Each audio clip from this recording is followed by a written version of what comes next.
Quantos já leram aquele versículo ou aquele texto que fala que o Senhor mandou passar o sangue nos umbrais da porta? É bonito, né? De ler aquilo.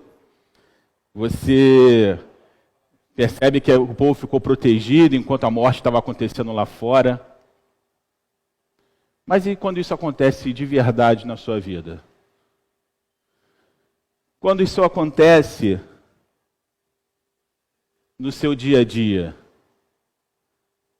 Na verdade, essa introdução que eu estou dando agora, ela não tem nada a ver com a palavra, mas com uma experiência que eu tive hoje.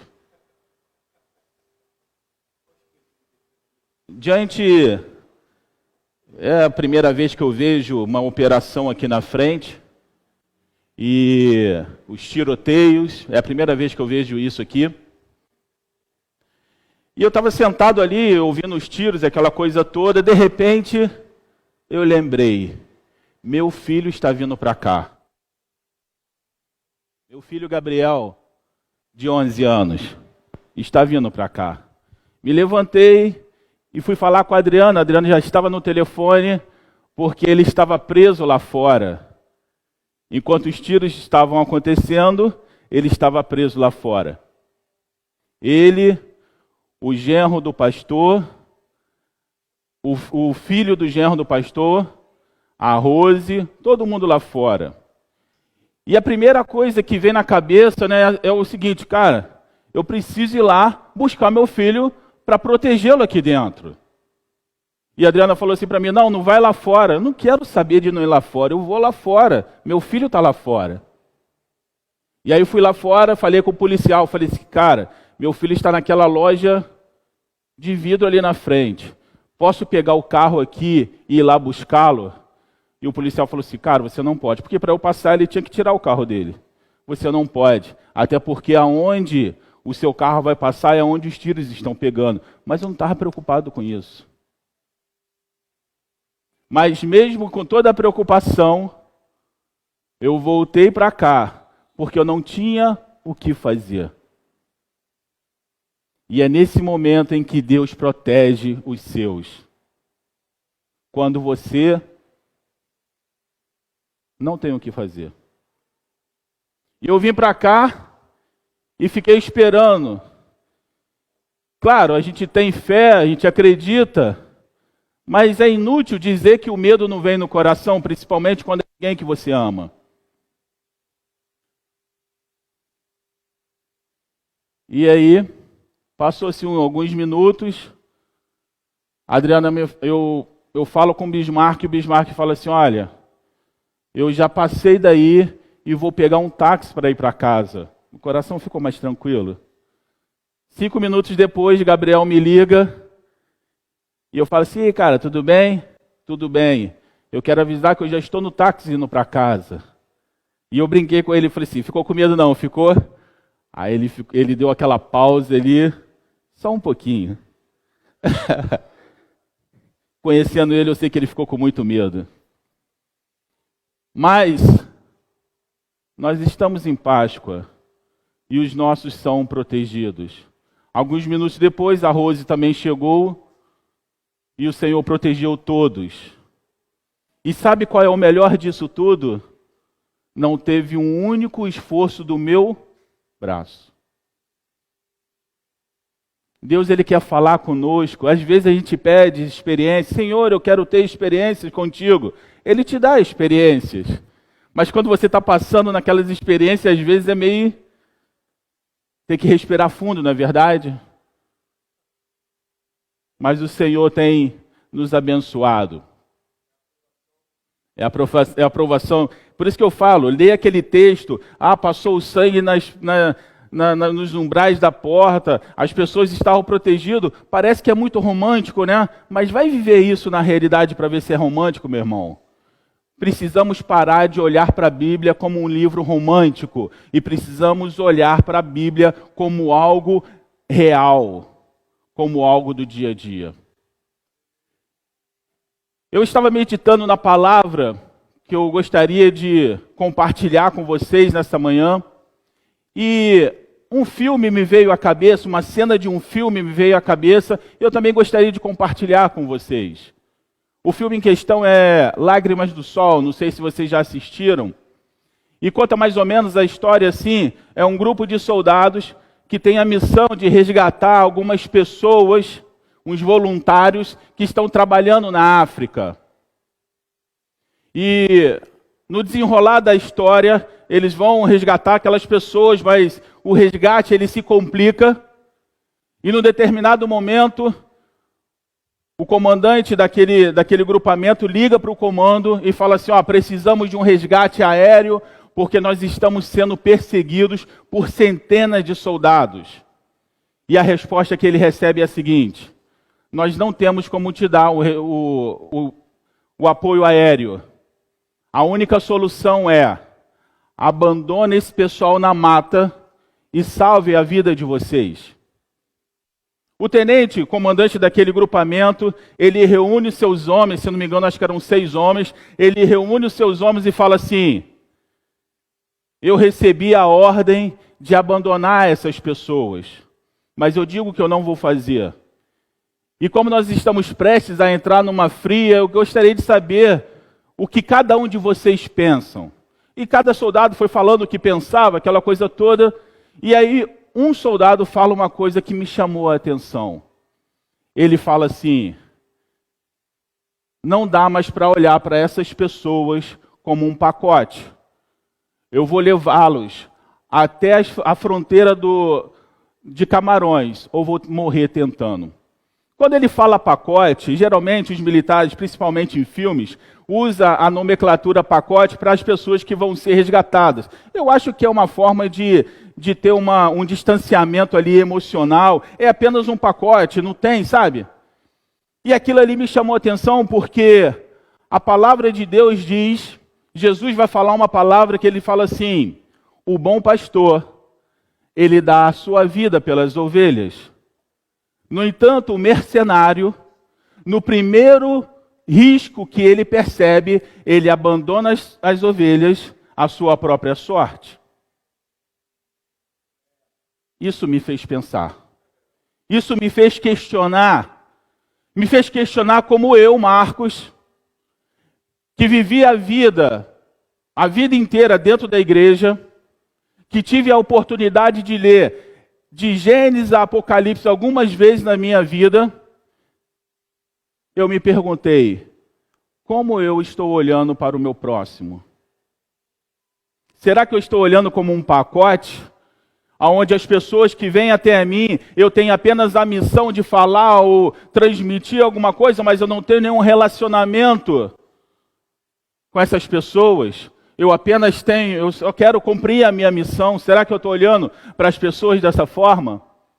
Será que eu estou olhando para as pessoas como clientes, aonde eu preciso efetuar o meu trabalho aqui e mostrar, eu tenho feito isso, isso e isso? Será que eu estou olhando para as pessoas como clientes? Ou será que eu estou olhando para vocês como uma plateia que precisa ser entretida? E acima de tudo, como que Deus tem nos visto diariamente? É diante desse texto que eu quero ler com vocês a história do Vale de Ossos Secos, que está em Ezequiel 37, versículo 1, que é a paraxá dessa semana.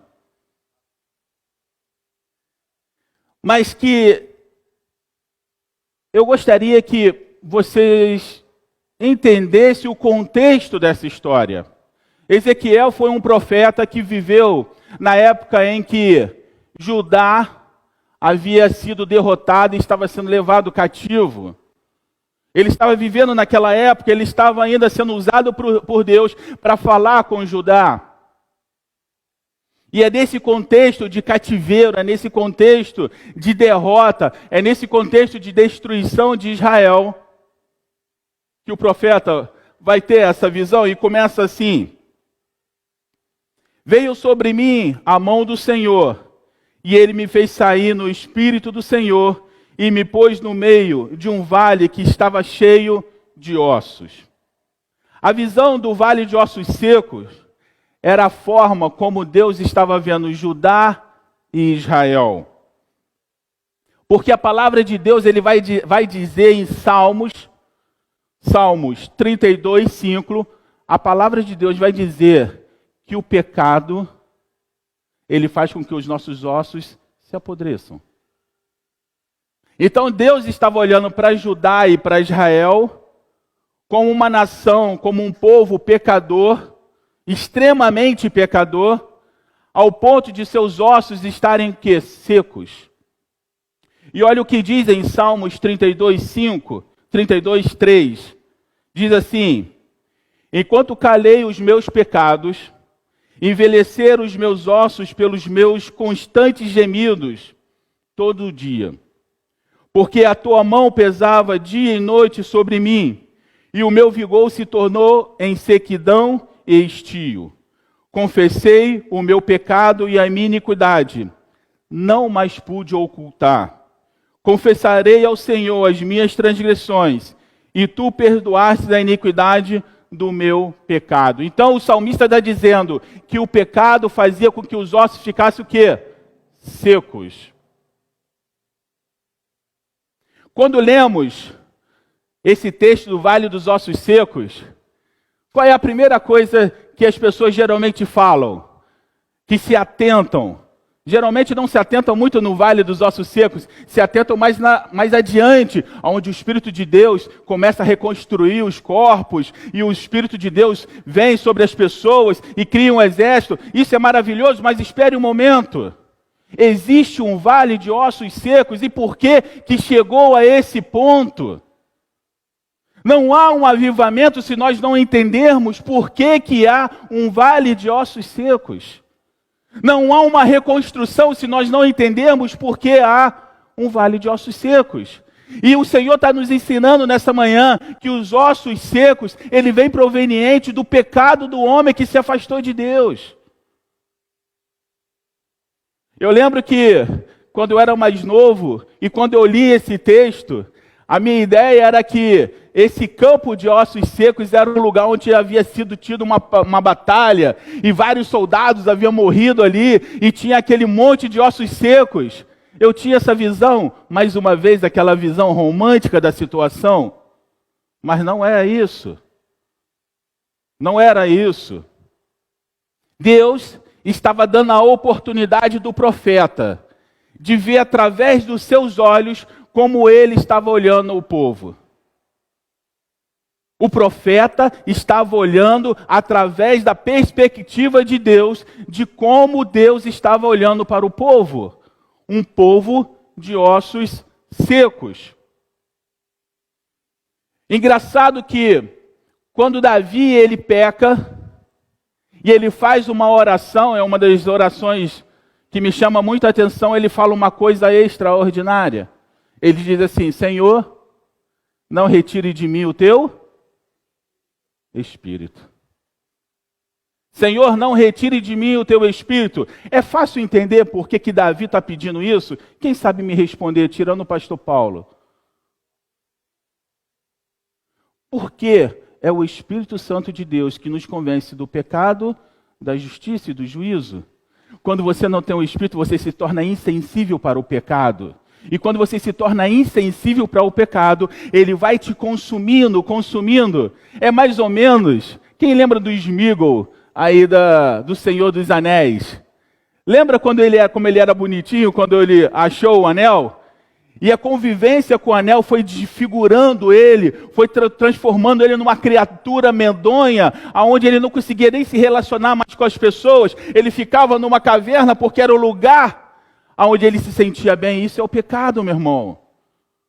Ele pega uma obra maravilhosa de Deus, que foi feito eu e você, a imagem e semelhança de Deus. Ele pega essa imagem e semelhança de Deus e começa a destruir essa imagem e semelhança de Deus, mas você não percebe, porque vai devagarzinho.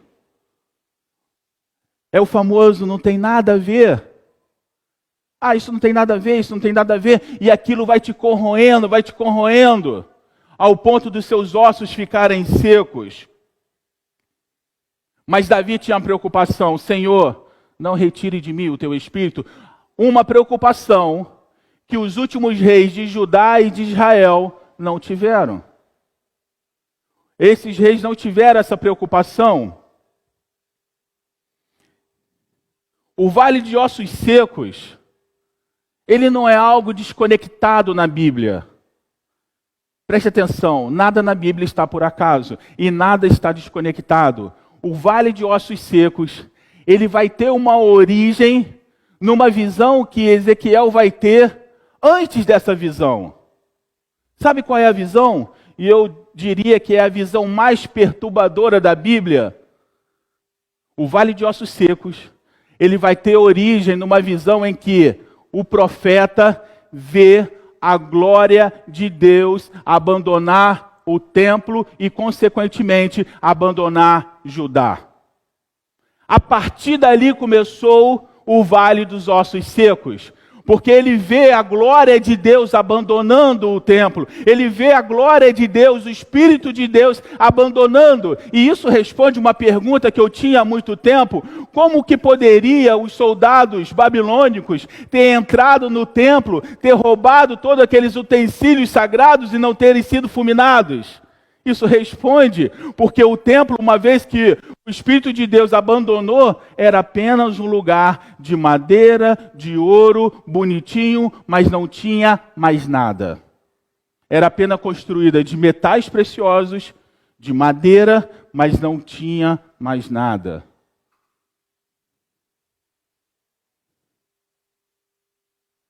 Precisamos trazer essa reflexão para os dias atuais, pois a igreja tem perdido a presença do Espírito Santo. E quando a igreja perde a presença do Espírito Santo, nós não passamos de um exército de ossos secos, derrotados. Porque quem nos dá a vitória é o Senhor.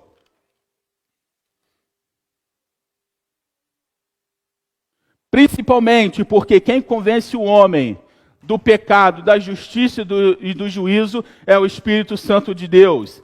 Se não há arrependimento, o pecado superabunda, e então os ossos começam a secar, como disse o salmista.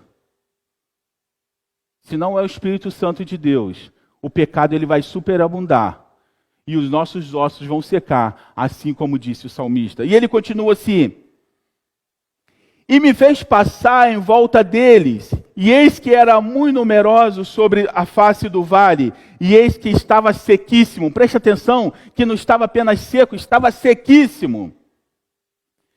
E me disse: filho do homem, porventura viverá esses ossos? Eu disse: Senhor, tu o sabes. Porventura a igreja de hoje tem conserto? Senhor, tu o sabes. Eu entendo que a palavra do profeta era uma forma de dizer: aos meus olhos é impossível, mas nada é impossível para ti. Assim como no passado, Deus tem levantado profetas nos dias de hoje para andar nas igrejas onde há vales de ossos secos e tem a tarefa de profetizar em nome de Deus, só em nome de Deus, para que esses ossos possam novamente tomar vida. Preste atenção. Profetizar em nome de Deus, só em nome de Deus.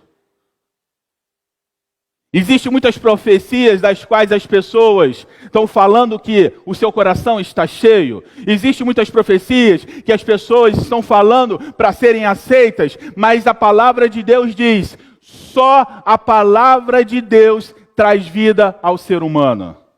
Só a palavra de Deus traz vida. Então me disse: profetiza sobre esses ossos e diz-lhe: ossos secos, ouvi a palavra do Senhor. Eu diria que esse é a parte mais importante de todo esse texto. A parte mais importante não é quando os ossos se juntam. A parte mais importante não é quando os tendões se criam. A parte mais importante não é quando eles tomam vida. A parte mais importante é quando esses ossos ouvem a voz do Senhor.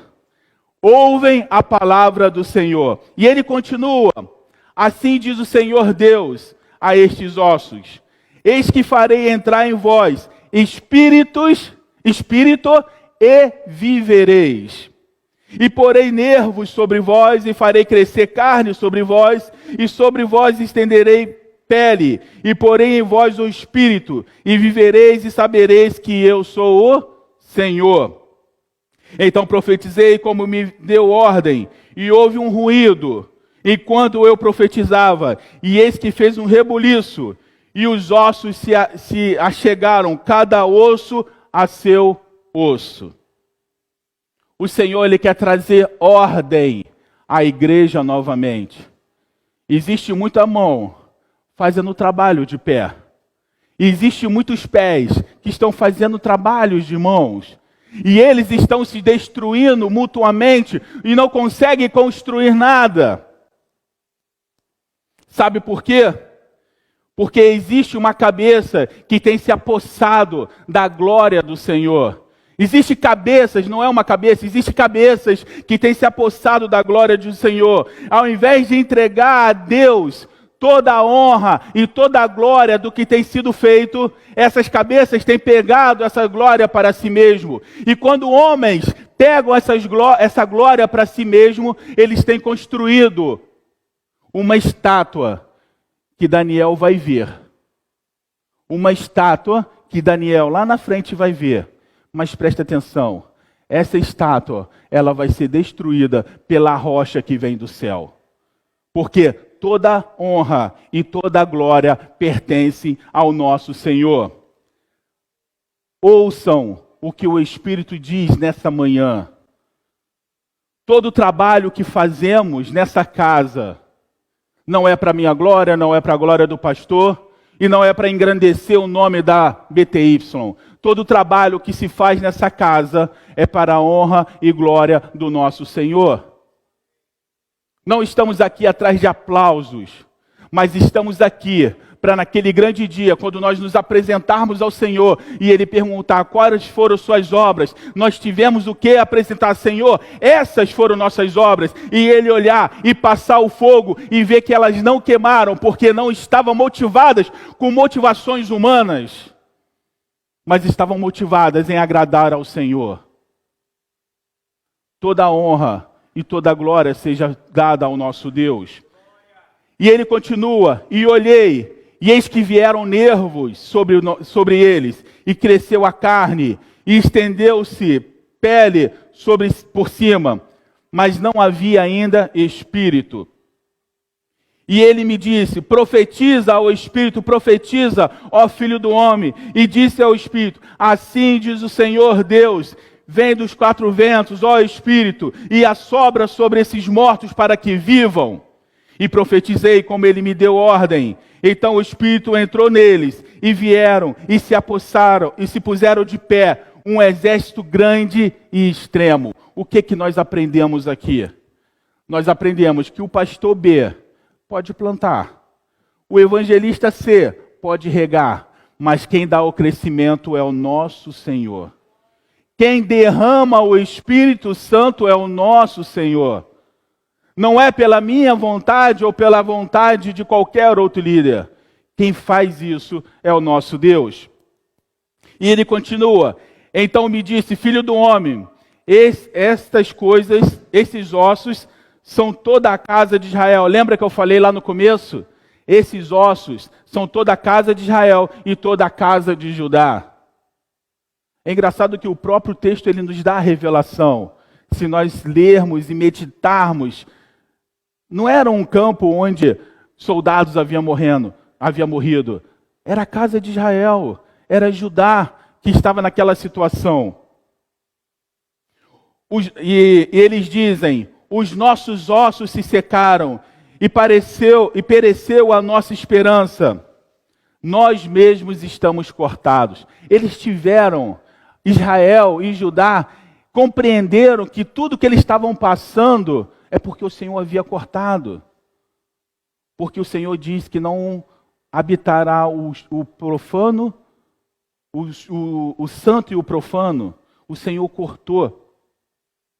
Esses ossos secos, infelizmente, é a igreja atual que se tem transformado em um comércio. que vem abandonando, que vem adorando homens, que vem adorando coisas, e que vem sendo ensinado que o crente ele não peca. E isso é mais aterrador, porque quando você ensina que o crente não peca, logo esse crente não precisa de arrependimento. Quem é que vai tomar remédio se não estiver doente, ou se não estiver consciente que está doente? E é isso que tem sido ensinado, que o crente ele não peca, e se ele não peca, ele não precisa de arrependimento. Vem trazendo a cultura do mundo para dentro da igreja, com a desculpa de aumentar as pessoas no templo. Não era diferente dos reis perversos de Judá, dos reis perversos de Israel, que trouxeram idolatria para dentro da casa do Senhor. Quando você lê lá em Reis, ou em Crônicas, que os reis daquela época tiveram a coragem de trazer idolatria para dentro da casa do Senhor. Quando você lê, não dá uma raiva? Fala a verdade para mim. Não dá uma raiva? Você, cara, como que esses caras tiveram coragem de pegar deuses e colocar dentro da casa do Senhor? É fácil julgar, não é verdade? Mas nós estamos fazendo as mesmas coisas. Estamos trazendo cultura do mundo para dentro da igreja. Não adoramos estátuas, não adoramos ídolos, mas criamos ídolos de carne e osso para que possamos adorar. Criamos pessoas, criamos deuses para que possamos adorar. Hoje nós estamos em ritmo de pandemia, mas se não fosse uma pandemia, e se aqui fosse uma igreja como é aqui, e se viesse uma pessoa muito famosa, uma pessoa do ambiente gospel muito famosa, eu tenho certeza que esse lugar seria pequeno. De tantas pessoas que estariam ali, mas aí eu faço uma pergunta, estariam ali para adorar ao Senhor, estaria ali para ver aquela grande personalidade? E vamos ser sinceros, que diferença isso tem das pessoas católicas que vão lá para aquele, como que chama lá em São Paulo? Aparecida do Norte, que diferença tem? A diferença é que nós evoluímos nossos ídolos. A diferença é que eu não estou adorando alguém que não tem vida, mas estou adorando a criatura ao invés de adorar o Criador.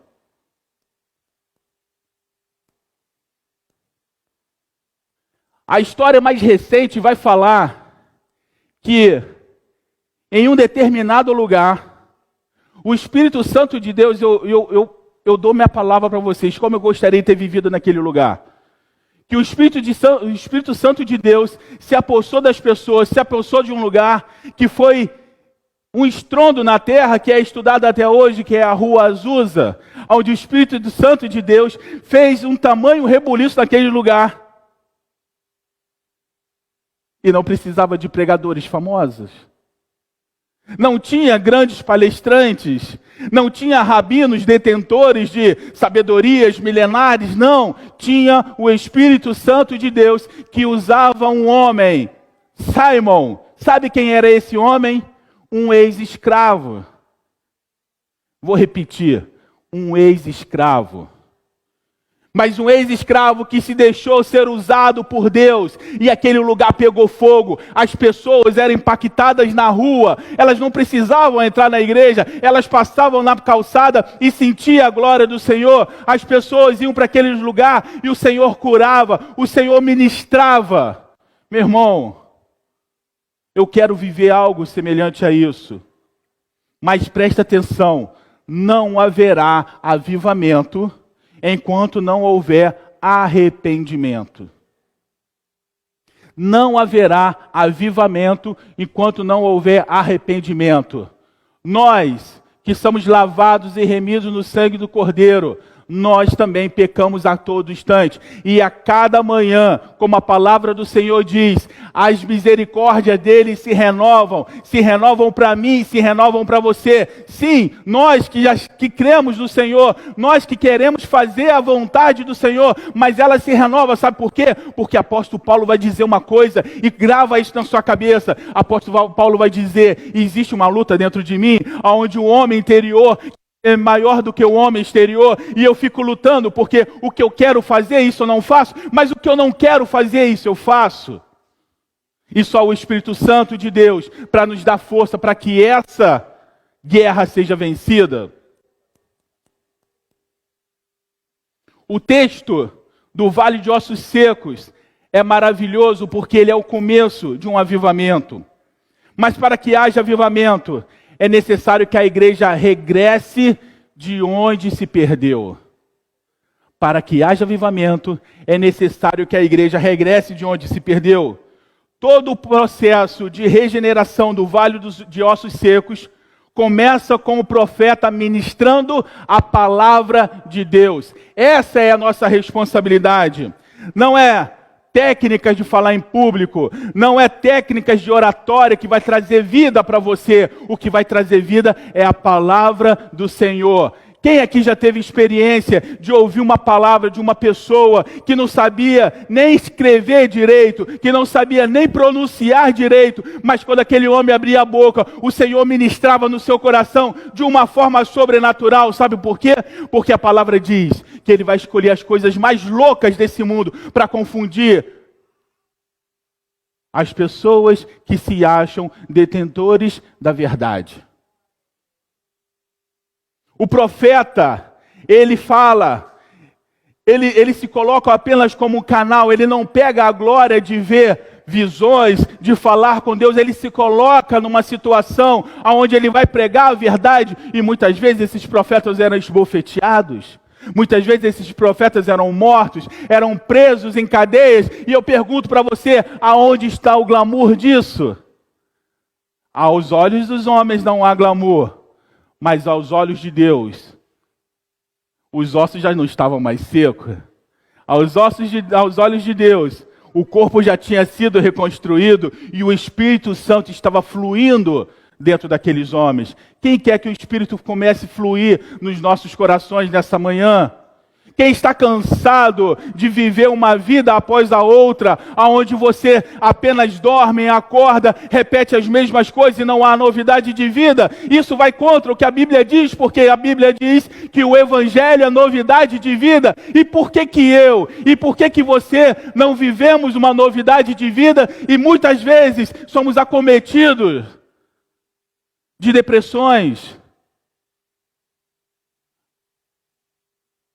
Deixe o Espírito fluir, não é o que eu vou falar. Meu irmão, se você veio aqui esperando que eu vá falar alguma coisa de mim mesmo, para você se sentir melhor, me desculpe, eu não tenho nada para falar para você, eu não tenho nada para falar para mim mesmo, mas através do Espírito Santo do Senhor, e se você abrir o coração nessa manhã, você vai perceber que Ele pode fazer infinitamente mais, muito mais do que você pensou, muito mais do que você sonhou, porque Deus, o que Deus tem preparado para mim e para você, olhos nenhum viu, ouvidos nenhum ouviu, e nem de longe chegou no coração de homem algum.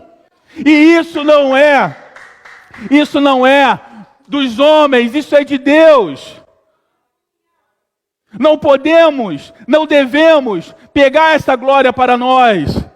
Devemos nos colocar: Senhor, o que queres que eu faça? Deixa que eu seja um canal. Eu costumava dizer na Segunda Viva, qual que era mais importante?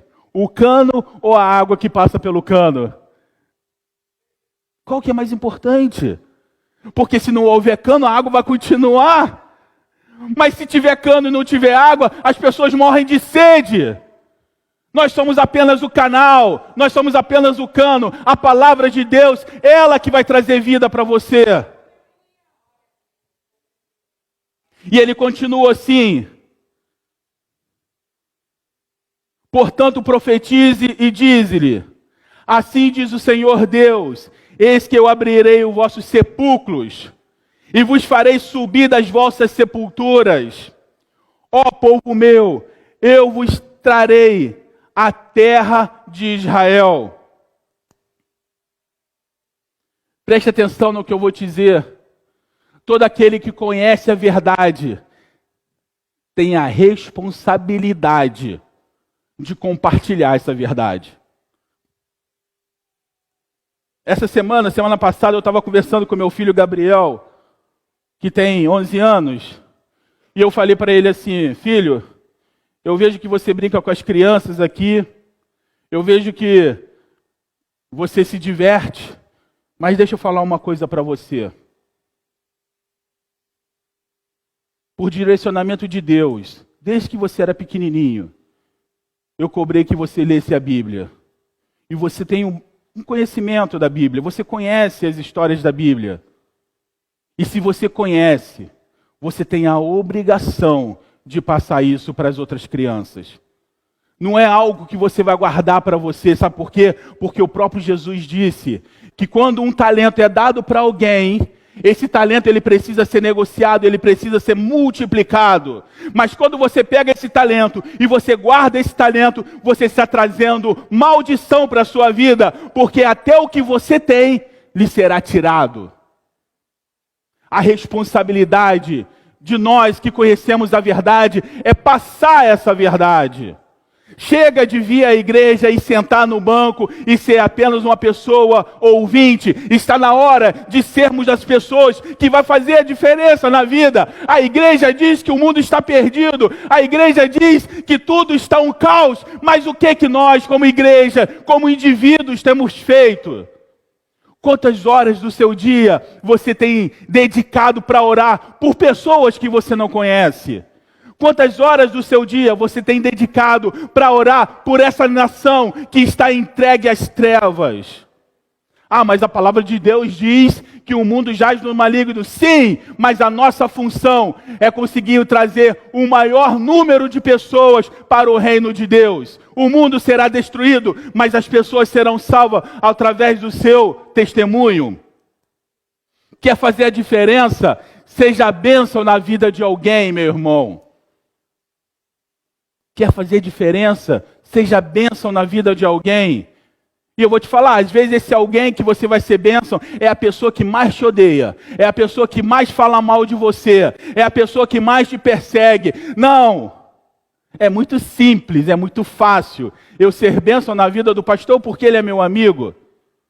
Mas eu quero ver eu ser bênção na vida daquela pessoa que eu tenho certeza que fala mal de mim. Que eu tenho certeza que pelas minhas costas quer o meu mal.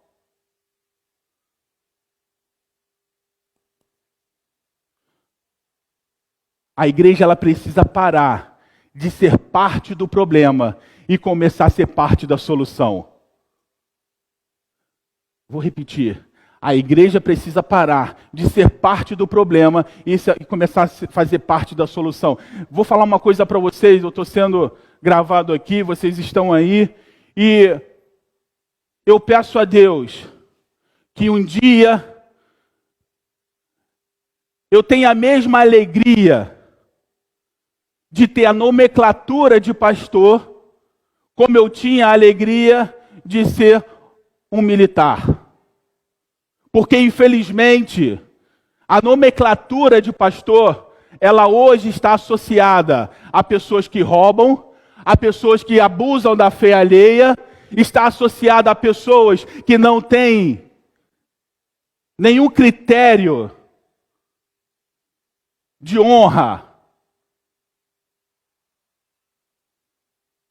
Infelizmente é assim.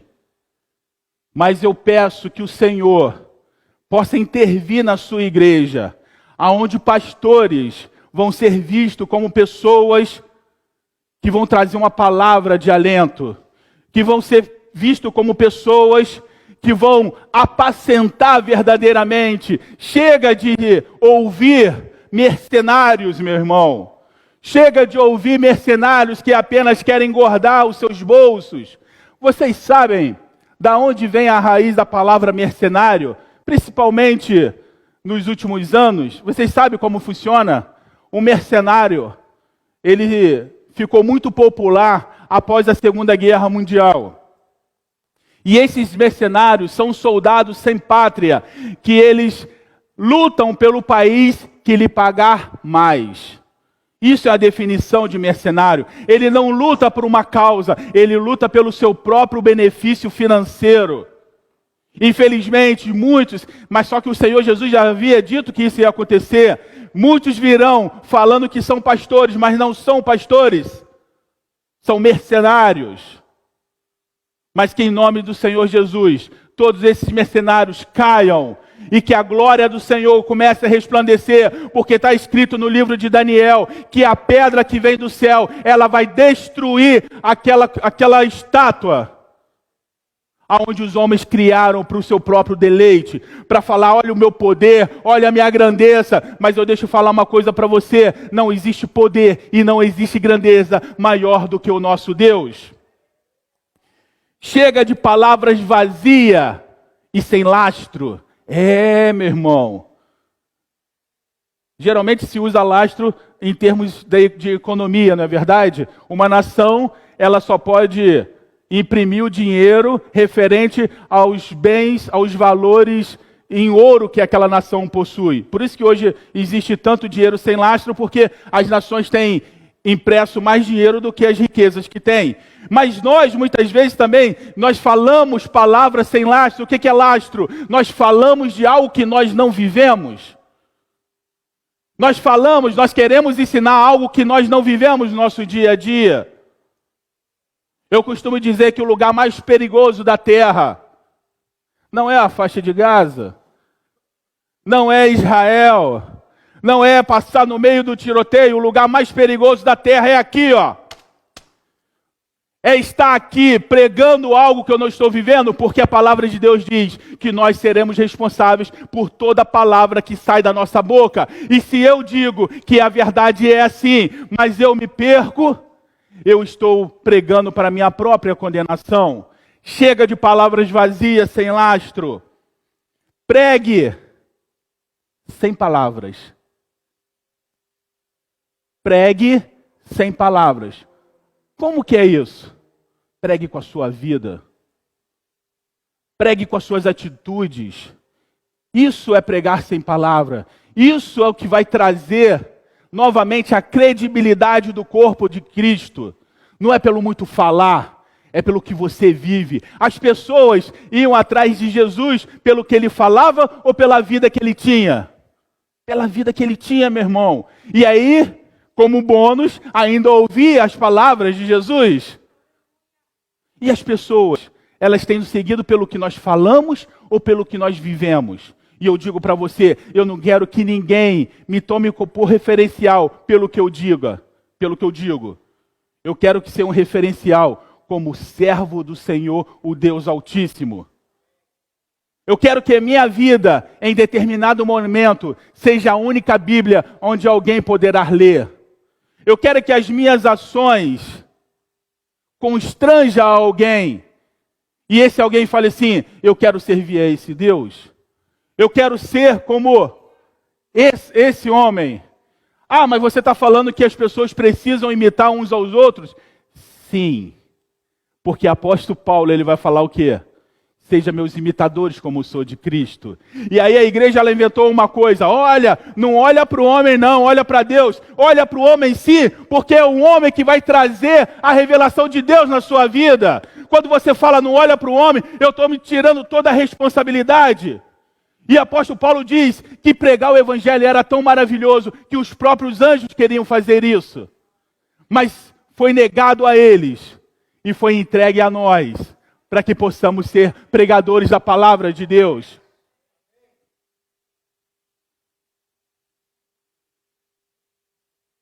E ele continua assim, e saberei que eu sou o Senhor, quando eu abrir as vossas sepulturas. Quem quer sair da sepultura hoje? E realmente ter vida e vida em abundância. Que realmente quer viver o que o Senhor tem planejado para você. Não é o que o Senhor sonhou, porque Deus não sonha, Deus realiza, meu irmão. Quem sonha sou eu e você, mas o Senhor realiza.